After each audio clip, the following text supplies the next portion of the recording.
24 frames per second, 48 frames per second, 120 frames per second. What the hell's up with these different frame rates and which one should I even use? If that's something you've thought to yourself, then you're not alone.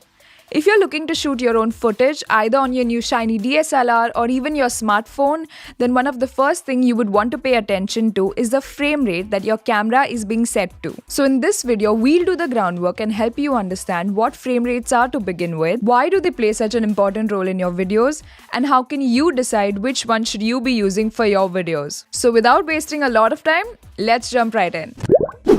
Let's start with what frame rate is. Despite the common notion that while you're watching a video or a motion picture, you're not really watching a video, but a series of images and frames that are placed one after the other at a speed that is fast enough for your eyes to not be able to differentiate between them to create the perception of motion. Most movies you see are actually nothing but still consecutive images of 24 or more than 24 frames per second. The frame rate of the video is simply a method to denote the speed at which frames play per second. So a frame rate of 24 FPS indicates that every second of a runtime for the video has 24 frames per second. Now an obvious derivation from this is that higher the frame rate, the more difficult it gets to distinguish individual frames from each other, which means the smoother the viewing experience for the motion picture. For instance, this is how this video would look like at 8 frames per second. Here's what it would look like at 16 frames per second, still slightly rough around the edges. And this is what it would look like at 24 frames per second, which is what most movies and cinematic videos are shot in. Why 24 FPS and not 30 FPS or 48 FPS? Because 24 FPS was just fast enough to create a seamless audio and video experience for the viewer without having to waste any film on the video that's being shot on. Today, most video creators would shoot at 30 FPS to have a little more smoothness over the footage, and it has become the standard for digital videos. It's also what we shoot all of our videos in. In fact, if you edit your video on InVideo, your video will automatically be exported at 30 FPS by default. But this goes without saying that there are still some video creators who swear by 24 FPS since it was the industry standard for the longest time, and that should work just fine. Now what happens when you increase the frame rate? You will increase the amount of detailing that gets captured in every frame. But for the naked eye, this won't really cause a lot of difference unless you want to slow down or speed up the footage for cinematic effects.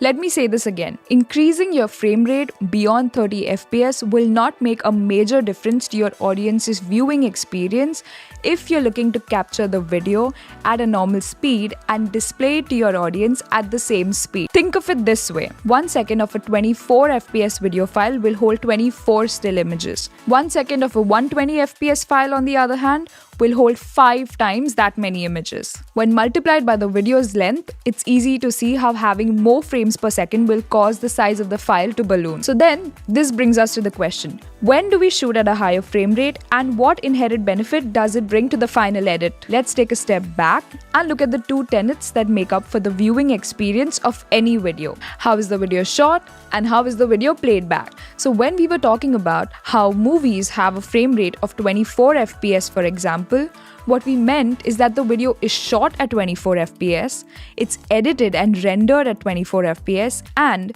the video is also played back at 24 FPS. However, what happens if you shoot your videos at 30 frames per second, but render it and play it back at 24 FPS itself? Sure, the footage shot will be smoother, but you won't be able to derive any value out of it.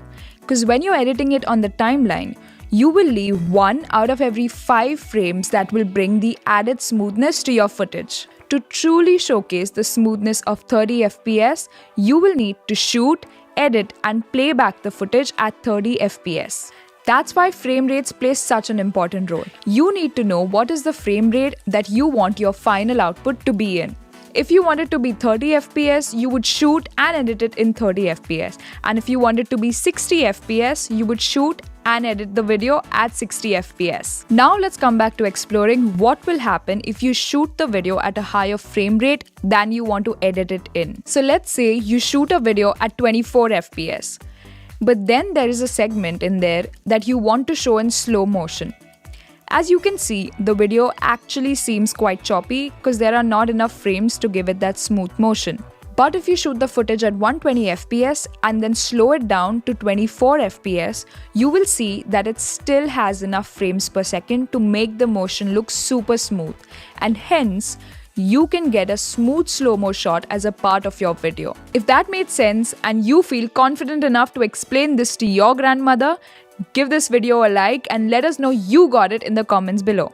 And while you're commenting below, let me just be back and explain it to my grandmother. 20 minutes later. Now let's explore the exact opposite scenario. What happens when you shoot the footage at a lower frame rate but edit and play back the footage at a higher frame rate?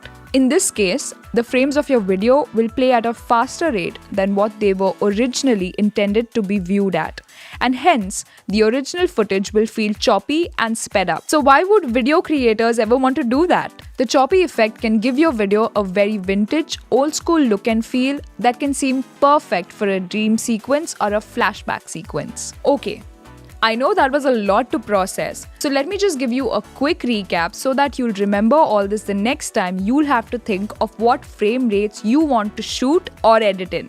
Think of frame rates across two key tenets. What frame rate are you shooting your video in? And what frame rate are you editing and exporting the video in?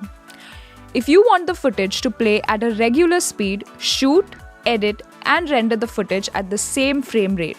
24 FPS or 30 FPS should be enough. If you want the footage to play in a slow-mo smoothly, shoot at a higher frame rate and edit and render at a lower frame rate. If you want to shoot the footage to play in high speed, shoot at a lower frame rate and edit and render at a higher frame rate. And with that, you know everything about frame rates and which one should you be using for your videos. If this was useful to you, please hit the subscribe button so that you don't miss out on our weekly videos on such video creation fundamentals. And do check out this next video where we dissect aspect ratios and help you pick out the right one for your footage. This is Christine from InVideo, and I will see you in the next one.